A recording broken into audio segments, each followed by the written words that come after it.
Bienvenue sur Horror News.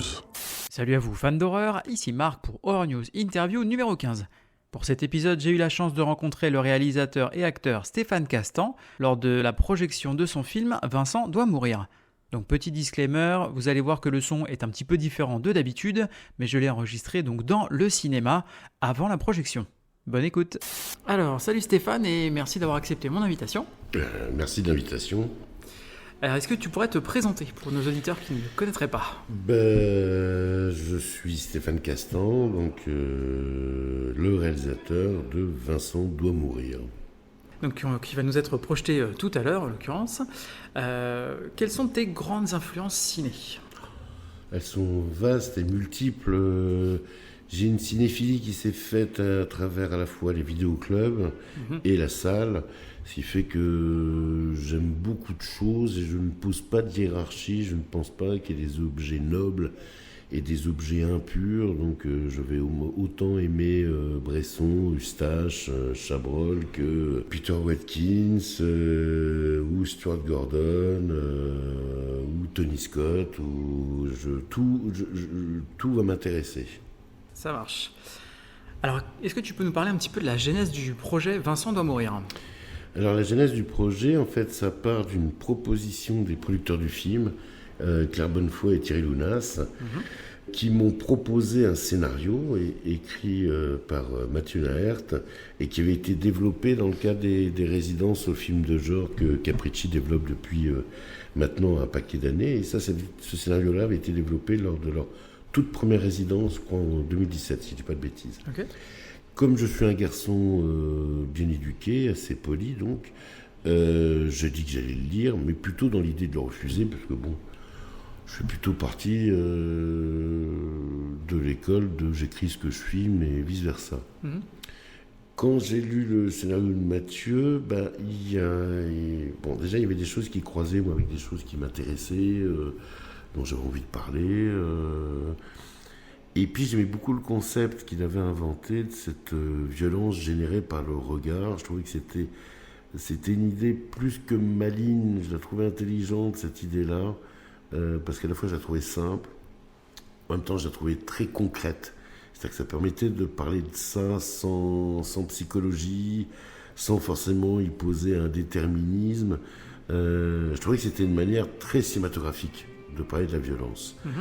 Après, comme je voyais bien que c'était écrit par un névrosé et que moi-même je ne suis pas en reste en termes de névrose, je pouvais donc adjoindre au scénario mes propres préoccupations.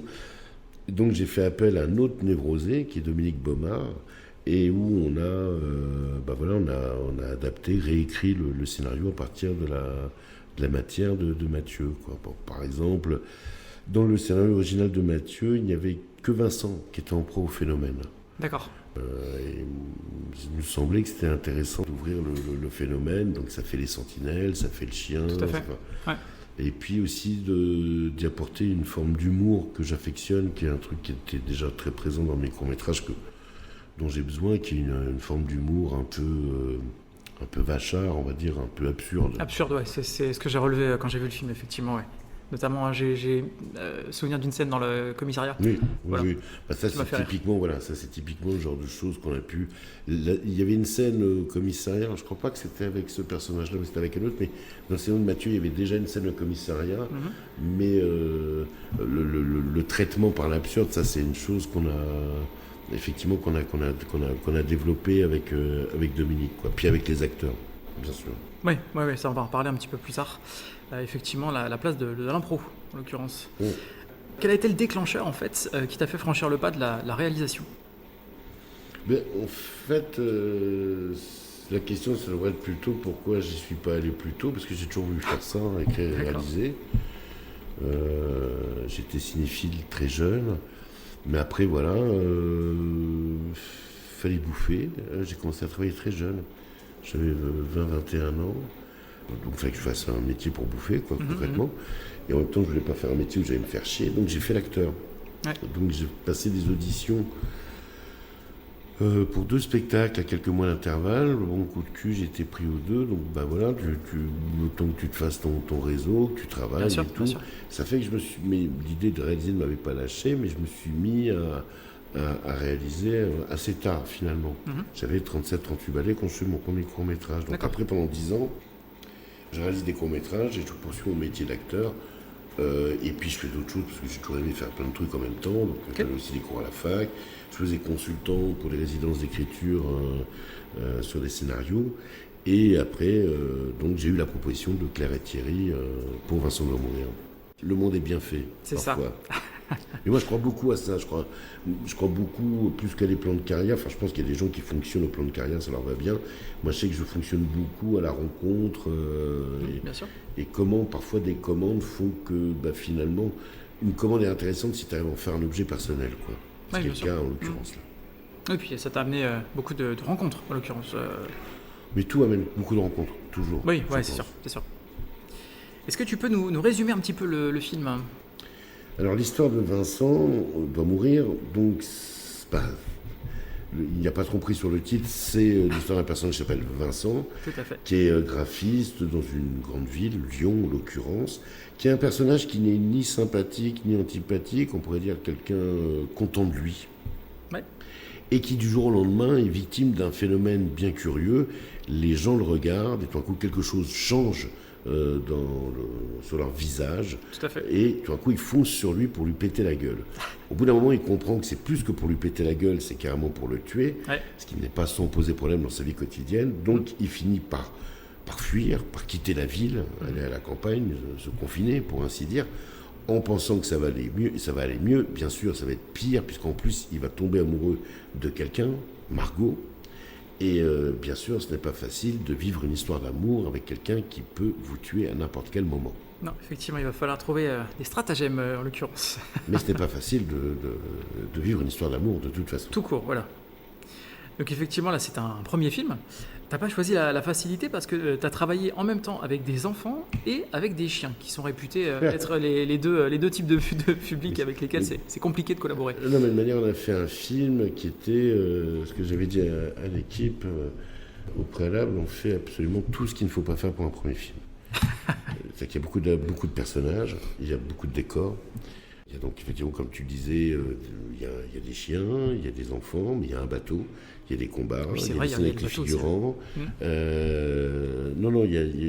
On faisait vraiment la 4 fromages, quoi. C'était exactement tout ce qu'on te dit, ça le fait pas, évite-le, c'est compliqué, on l'a fait. Donc, comment on s'en tire ? On s'en tire par, moi ce qui me semble hyper important, c'est par l'équipe. Faut avoir une putain d'équipe. Et on a eu du bol, puisque on a eu une putain d'équipe.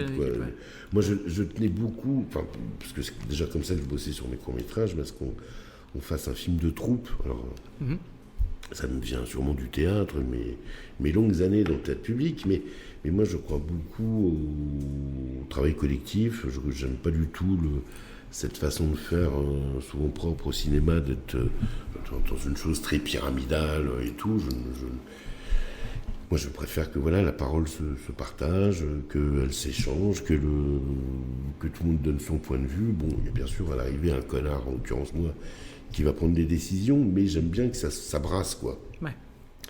Donc, faut surtout pas avoir peur du talent des autres. Au contraire, faut l'accueillir. Et en ce qui concerne, parce que là tu parlais des enfants et des chiens, sur les chiens, on a bossé avec quelqu'un de formidable qui s'appelle Victorine Reinwald, qui n'est pas dresseuse. Elle travaille sur le comportement. Elle travaille plutôt dans le théâtre, Victorine. Elle fait faire des trucs aux chiens sur scène qui sont absolument incroyables. Puis en plus sur scène, d'autant plus. Là, c'est son filet. Il n'y a pas de filet, Et elle m'expliquait une chose que j'ignorais complètement. Elle me disait que très souvent, quand elle voit des chiens à l'écran, elle me dit on voit qu'ils ne sont pas heureux, qu'ils sont stressés, qu'ils n'ont pas envie d'être là. Donc le premier deal qu'on s'était fixé, c'était que le chien à l'image serait quelqu'un qui aurait son œil, son expertise, ne sente absolument pas ça. D'accord. On a fait un casting pour le chien. Karim, Karim Leclou qui joue Vincent. Je tenais à ce qu'on le choisisse ensemble parce que ça allait être un partenaire. Clairement. Et il y a eu un coup de foudre immédiat pour Suzy, qui n'était pas la chienne a priori idéal physiquement, parce que tout le monde imaginait plutôt un gros berger allemand et tout. Mais moi, justement, je trouvais de la même manière que Karim n'est pas l'acteur évident dans un cliché d'un rôle avec beaucoup de combats. C'est clair. Et ben, je trouvais que justement, c'était des bons sparring partners, Suzy et cette petite Staffy et Karim. Et donc, il y a eu tout un travail en amont entre Karim, Victorine et Suzy pour qu'un rapport s'établisse, mais qui ne soit pas un rapport de dressage, mais vraiment de comportement, et où l'un s'habitue à l'autre. C'est très étonnant comme un travail. Elle a été au plateau, bien sûr, avec nous, et le boulot qu'elle a fait faire à Suzy, donc qui joue le rôle de Sultan. Absolument fort. D'autant que c'est un chien qui n'aboyait pas et qui ne savait pas grogner. Ah oui, d'accord. Donc effectivement, d'où ces sons, un rien étrange, parce qu'elle-même est, étonnée des sons qu'elle produit. Quant aux enfants, là-dessus, pour les combats, on a travaillé avec quelqu'un, pareil, qui est formidable, qui est Manu Lanzi.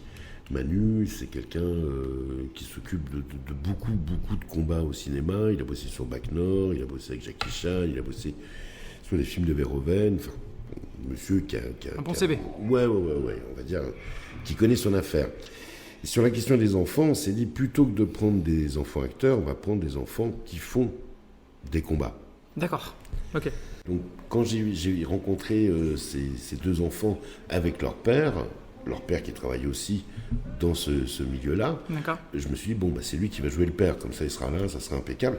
Ce qui fait que les enfants étaient habitués à une exigence, à répéter, à pouvoir reproduire, et au contraire, toute la difficulté après, c'était plutôt, et c'était valable pour toute la scène de combat, c'est qu'on ne voit pas de virtuosité. C'est qu'il fallait faire des chorégraphies qui ne se voient pas, qui soient au contraire plutôt dans une certaine maladresse. Et les deux, la fille et le petit garçon, ils ont été absolument formidables et d'un professionnalisme à toute épreuve. Ouais, c'est impressionnant. En tout cas, la scène rentre très très bien. Alors effectivement, on le disait, c'est un premier film. Comment est-ce qu'on finance un premier film qui se situe à la croisée de plusieurs genres en France en 2023 ? Ça, c'est pas moi qu'il faut poser la question, c'est plutôt au producteur. Étrangement, ça n'a pas été si compliqué que ça, quoi. Ça a été à la fois compliqué, mais en même temps. Moi, à partir du moment, entre le moment où j'ai commencé avec Dominique à reprendre le scénario de Mathieu, on a commencé à le réécrire et tout, à taper après à des guichets pour demander du fric, et le moment où on l'a présenté à Cannes, il y a eu 3 ans et demi. D'accord. C'est pas si énorme que ça.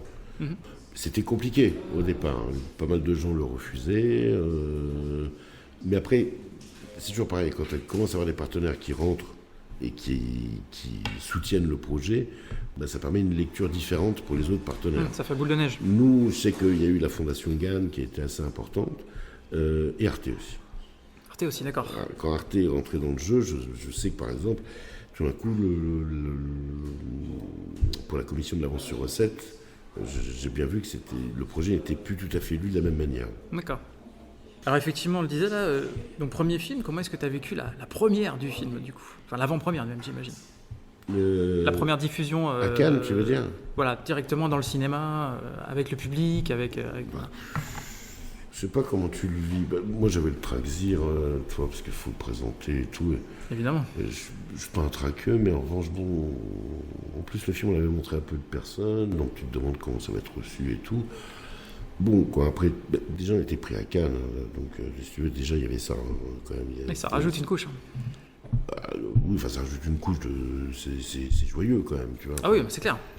On va pas faire les folerches. Donc ça, c'était extrêmement... c'est incroyable. Mais dès la première projo, j'ai vu en tout cas une chose qui était évidente, c'est qu'il n'y avait pas malentendu. Le public, puis tu le sens, quoi, tu l'entends quoi, dans les réactions. Les gens chopaient le film à l'endroit où nous le souhaitions aussi, quoi. C'est-à-dire qu'ils voyaient bien le film que nous on avait voulu faire, donc tu le vis bien, quoi. Alors effectivement, on en parlait tout à l'heure, beaucoup de réalisme dans ce film, au niveau des combats, au niveau du choix du casting du coup, au niveau des maquillages aussi. Pourquoi ce choix du réalisme ? C'est vrai qu'on est plus habitué au cinéma à voir des choses très, encore une fois, chorégraphiées, avec tous les stéréotypes possibles. Ça me semblait pas juste. Je trouve que très souvent, quand on filme la violence aujourd'hui, ça peut être sympathique ou non, mais j'ai l'impression qu'en tout cas, finalement, on montre pas de la violence, on montre quelque chose d'assez inoffensif, quoi. C'est fun maintenant, la violence. Oui, c'est fun, c'est vrai, je comprends. C'est fun, quoi. C'est sympa. On a des corps qui n'existent pas, quoi. Enfin, des corps hyper taillés. On a des chorégraphies extrêmement virtuoses, une caméra virevoltante. C'est déréalisé. Ce qui fait que, bon, après, moi, c'est des choses que je peux aimer, quand c'est John Woo, Tarantino, ou certains cinéastes hongkongais. Mais je trouve que ça a posé un standard, un certain formatage, qui me semble très curieux quand après, c'est sur d'autres films, quoi. Je pense par exemple, je sais pas, à L'Empereur de Paris de Richer, tout d'un coup, les combats sont faits un peu de la même manière. Et je trouve ça curieux. En tout cas, en tout cas pour moi, ça n'a pas d'impact. Et je pensais que pour ce film, où justement on a affaire à des corps ordinaires, moi je tenais à ce qu'on soit sur des corps ordinaires, même des corps tabous, avec les enfants, il me semblait qu'au contraire, il fallait qu'on s'approche de ce que moi j'ai pu constater quand j'ai vu des gens se battre dans des bars. C'est que c'est sale, quoi. Ah oui, clairement. Les gens, il n'y a pas de pêche comme on voit au cinéma, les gens s'attrapent les vêtements, se tirent les cheveux, ça se mord, ça se griffe. Et avec Manu Lanzi, donc le régleur cascade, et Manu Dacos, le chef-op, c'était un peu l'objet de nos réflexions. Il fallait qu'on soit là-dedans. Moi, j'avais envie que ça soit que le malaise soit créé là-dessus. Et il me semblait que c'était pas juste de faire un film qui traite de ça en faisant une violence qui soit sympa. Tout à fait. Ouais, je comprends la démarche, mais je trouvais ça cool effectivement que ça se traduise à tous les niveaux en fait du film, ce désir de réalisme. Oui, et parce que ça n'empêche pas qu'il puisse y avoir, parce que j'aime pas l'esprit de sérieux, donc ça n'empêche pas l'humour, mais néanmoins, je n'avais pas envie qu'on soit dans quelque chose de dérisoire, et qu'on soit dans une chose inoffensive en termes d'impact, de violence. Et je pense que si certaines personnes trouvent le film violent, il me semble que la violence, on est habitué quand même à des images violentes, mais c'est parce que ce sont des corps ordinaires. Après, on est dans un réalisme très relatif, parce que c'est pas si réaliste que ça. Le réalisme, tu l'as à l'image, tu l'as à travers les corps, mais au niveau du son, les impacts, les coups sont tout sauf réalistes. Il faut que ça rentre. Ils sont 10 fois plus forts qu'ils ne devraient l'être. Mais c'est ce frottement entre le son et l'image qui crée tout d'un coup l'impact. Bien sûr. Alors, il n'y a pas d'explication sur l'origine du phénomène durant le film. Pourquoi ce choix, justement ? Parce que je sais que ça peut être... Il y a des gens, une certaine partie du public qui peut certainement te reprocher un peu le truc. Il n'y a pas de règles claires. Tu sais, il y a des gens qui aiment bien avoir les règles claires. Oui, bien sûr, mais c'est des gens qui ont besoin d'être rassurés. Je comprends, on veut tous être rassurés. mais moi, je voulais justement pas rassurer. C'était déjà présent dans le scénario de Mathieu, et moi, c'était la chose qui m'intéressait justement, c'est qu'il n'y ait pas d'explication. Et je sais que c'était souvent demandé qu'il puisse y avoir, justement, qu'on rende ça rationnel. Et moi, ça m'intéressait absolument pas, parce que moi, justement, j'avais envie de tirer le film aussi du côté presque de Buñuel, c'est-à-dire sur une chose où il n'y a pas d'explication, c'est comme ça, c'est arbitraire. Et même avec des règles qui changent, je sais que souvent on me reproche, en tout cas on m'indique que s'ils mettaient des lunettes de soleil, ça s'arrêterait, quoi. J'y avais même pas pensé, tu vois. Il y en a beaucoup qui y pensent. Mais déjà non, parce qu'on avait filmé cette scène où ils mettaient des lunettes de soleil, ça n'empêchait pas de se faire attaquer. Mais je l'ai coupé parce que je trouvais que c'était pas nécessaire, puis il fallait qu'on gagne du temps, etc. Et que c'est comme on a traversé le Covid, on n'a pas tout compris sur le Covid. Non, clairement. Là c'est pareil, on comprend pas tout. Mais j'ai trouvé ça justement que ça rajoutait en efficacité et en tension. Parce que c'est pas, il voit quelqu'un et systématiquement la personne va l'attaquer. C'est tu te demandes, comment ça va se passer ? Par exemple, la scène où il se fait contrôler par la gendarmerie. Je tenais beaucoup à cette scène-là et je tenais à ce qu'il ne se passe rien. Et justement, il y a une forte tension, parce qu'en plus ils ont des armes à feu et tout ça, ça peut aller très vite. Mais il y a une forte tension, mais voilà, effectivement, il ne se passe rien. Et donc, je trouve que ça rajoute encore en efficacité, en tension. Je suis entièrement d'accord, mais là-dessus, il y a les deux écoles. Il y a ceux qui vont justement, moi je pense qu'ils veulent être rassurés finalement, et disent on perd en tension parce que c'est pas systématique, mais je pense qu'en fait c'est pas la tension qu'ils veulent, c'est d'être rassuré, de pouvoir rationaliser cet univers-là.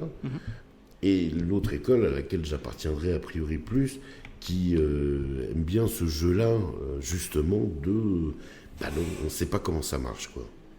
Ouais, effectivement. Enfin, en tout cas, moi je suis dans l'équipe où je trouve que ça sert plutôt le propos et la tension du film. Alors, tu as laissé beaucoup de place à l'improvisation, de ce que tu as pu dire dans de précédentes interviews. Comment est-ce qu'on garde le cap d'un projet quand on laisse comme ça beaucoup de place à l'impro, à ses acteurs ? Parce que tu sais les scènes où tu peux te le permettre, parce que aussi tu as une confiance dans les acteurs, parce que tu as aussi t'as une confiance, puis parce qu'on a causé, parce qu'en fait ça permet l'improvisation. Alors après il faut les actrices et les acteurs qui soient suffisamment costauds là-dessus. Il faut que toi tu sois aussi à l'aise avec ça, c'est-à-dire qu'il ne faut pas avoir peur de te mettre dans la merde, parce que tu te mets dans la merde, clairement, et moi j'aime bien ça. Et il faut avoir aussi une grande confiance dans le travail de réécriture qu'on va faire après au montage, bien sûr. L'improvisation, elle est intéressante si on ne sent pas l'improvisation, mais si elle apporte quelque chose, une fragilité, une chose qu'on ne pourra pas retrouver après. Un naturel. Ouais, alors j'aime pas trop le mot naturel, mais je comprends ce que tu veux dire, mais c'est pas tant un naturel qu'une... En fait, entre les personnages et les personnes que sont les acteurs, il y a quelque chose qui se confond, qui fait que les personnages parlent comme les acteurs. Je parlerai plus de nature que de naturel, parce que le naturel, en fait, quand on dit le naturel, c'est un peu du flan. C'est-à-dire que ça ne veut pas dire grand-chose, que toi tu vas comprendre comme étant naturel, et ce que moi je vais comprendre comme étant naturel sont deux choses qui n'ont rien à voir. D'accord. En revanche, la nature de ce que nous sommes, notre manière de parler, nos tics de langage, nos gimmicks, notre phrasé, ça c'est intéressant. Et c'est ça en fait que j'aime bien que les acteurs apportent avec eux dans leur personnage. C'est ce qui donne cette impression, entre guillemets, de naturel. De naturel, d'accord. Mais parce qu'ils font avec leur propre nature. On compose en fait avec l'acteur. Le personnage et l'acteur se confondent un petit peu à un certain stade. Parce que je pense que les actrices et les acteurs ne sont pas que des interprètes, mais ce sont aussi des créateurs. Et donc, il y a des choses qu'ils vont trouver.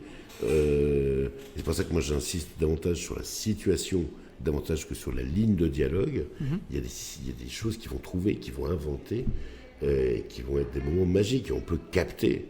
Une des différences avec le théâtre, c'est qu'on peut capter le moment où l'actrice ou l'acteur est en train d'inventer. Et ça, c'est une chose qu'on ne peut pas reprendre après, quoi. Ouais, c'est sûr. Alors, tu as joué dans La Nuée, me semble-t-il. Oui. Qui a été un des premiers films français qui a bénéficié de la nouvelle aide du CNC, justement, pour pousser un petit peu le cinéma de genre en France. Qu'est-ce que tu penses de cette initiative justement du CNC d'essayer d'encourager un petit peu ce type de projet différent? Moi je trouve ça bien. Alors, nous on a eu l'autre avance sur recette, mais je pense que justement, je ne sais pas si elle va continuer d'ailleurs, c'est dommage. Ce que je trouve dommage, c'est que l'avance sur recette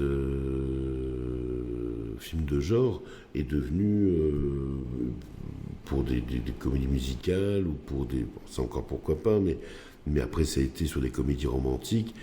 J'ai l'impression que c'est pas la destination. En tout cas, c'était pas le but. Je pense pas que c'était créé pour ça, effectivement, à la base. Ouais, je trouve que c'est... Alors, je sais qu'il y a eu toute une polémique quand ça a été créé, je trouve un peu...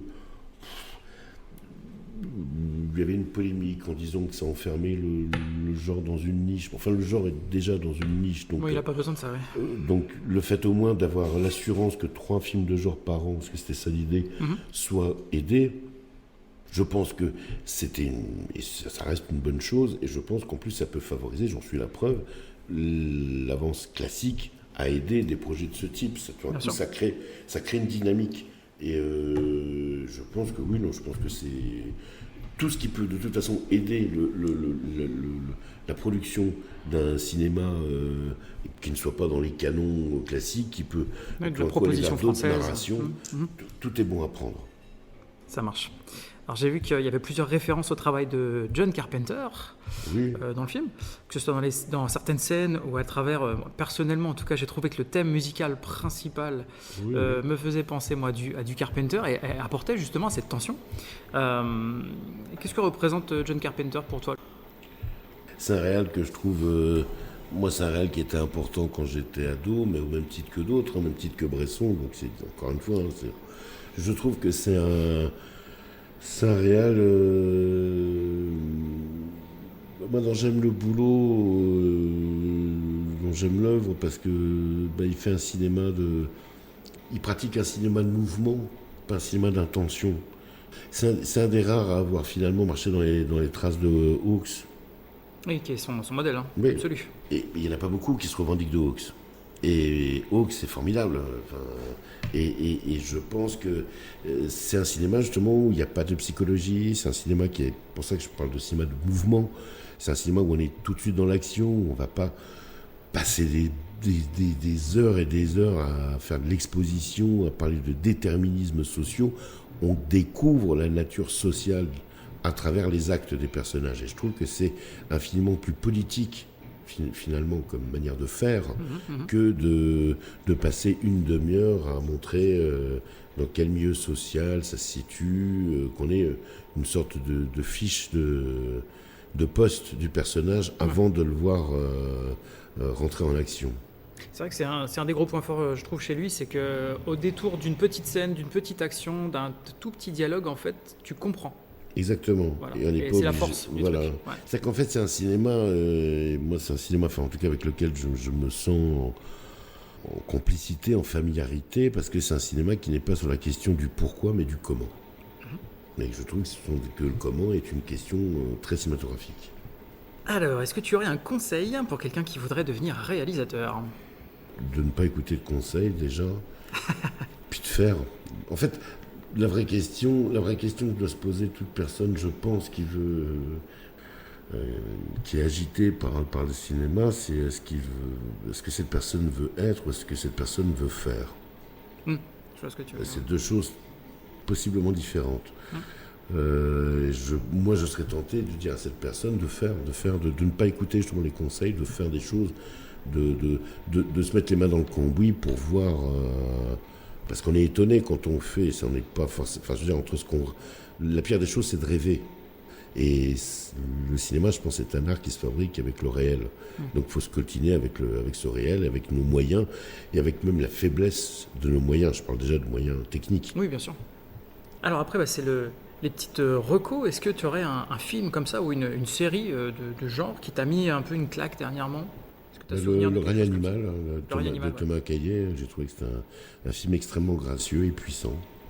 Effectivement, pour moi, c'est un film de créatures, notamment, que j'ai trouvé extrêmement élégant. Voilà. Ouais, et puis un vrai film sur la transmission, sur comment partir du nid, sur l'émancipation, Ouais. et puis, voilà, sur ce qui est en train de devenir notre monde. Aussi, ce qu'on fait de ceux qui sont différents. Tout à fait. Alors, quelles sont tes ambitions pour l'avenir ? Rester en vie. Ce sera pas mal déjà. Où est-ce qu'on peut suivre tes actualités ? T'as des réseaux comme sociaux, tous des les choses comme ça cons dont je fais partie, je suis sur les réseaux sociaux, quoi. D'accord, ça marche. Bon, je mettrai les réseaux dans la description de l'épisode. Alors, juste pour terminer, j'ai toujours des petites questions, ce qu'on appelle rapid fire, plutôt A ou plutôt B. Les questions à la con, là, oui. Exactement, les questions à la con.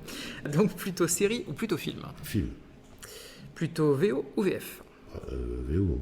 Enfin, ou alors les VF des années 60. Le Bon, la Brute et le Truand, j'aime bien le voir parfois dans sa VF des années 60. Plutôt Carpenter ou Verhoeven ? Verhoeven. Plutôt cinéma ou home cinéma ? Cinéma. Plutôt Alien ou Aliens ? Aliens. Plutôt gore ou horreur psychologique ? Je sais même pas ce que ça veut dire horreur psychologique. Donc, je trouve ça complètement con comme expression. C'est quoi horreur psychologique ? L'horreur psychologique, c'est que t'as pas forcément de diffusion de sang ou de choses comme ça. Ça va plutôt se passer dans la tête du spectateur. Voilà, c'est des concepts qui vont nous faire froid dans le dos. Il y a des gens, ils catégorisent des films horreur psychologique. Ah bah horreur. Ah puis alors attends, parce que depuis quelques années, on a même le elevated horror. Là, c'est carrément, tu vois, c'est de l'horreur. Mais c'est pas trop de l'horreur quand même, tu vois. C'est de l'horreur sans y toucher, en fait. Alors là, c'est comme Macron-Le Pen choisit pas, quoi. Et alors, pour terminer, plutôt Zombie ou La Nuit des Morts Vivants de Romero? Oh ben, tu me demandes là entre deux grands crus, je choisis pas, je prends les deux. Ça marche. Eh bien écoute, voilà, juste pour parler un petit peu de Vincent doit mourir, à mon niveau en tout cas, j'ai trouvé que le concept était simple mais très efficace. Ça m'a rappelé par exemple des concepts développés sur la 4e dimension. Hein, on prend un concept, on le tient. J'ai trouvé ça très efficace. Le démarrage est rapide. Là pour le coup, voilà, ça te prend tout de suite à la gorge. La bande originale très efficace, la violence comme je le disais qui est assez viscérale. Les références, les maquillages aussi que j'ai trouvé très bon. Donc voilà, foncez voir le film. Eh bien écoute Stéphane, je te remercie énormément d'avoir pris du temps pour répondre à mes questions. Merci. Et puis donc rendez-vous à tous dans les salles obscures. Merci à vous d'avoir écouté cette émission. Je vous invite à suivre aussi bien les invités que moi-même sur les réseaux sociaux. Je vous signale également que je suis maintenant sur YouTube, donc n'hésitez pas à aller faire un petit tour, ajouter des likes, vous abonner, et bien sûr sur toutes les plateformes de podcast, à me laisser un avis ainsi qu'une note pour aider le podcast à gagner en visibilité. Il ne me reste plus qu'à vous souhaiter bonne semaine et bon frisson.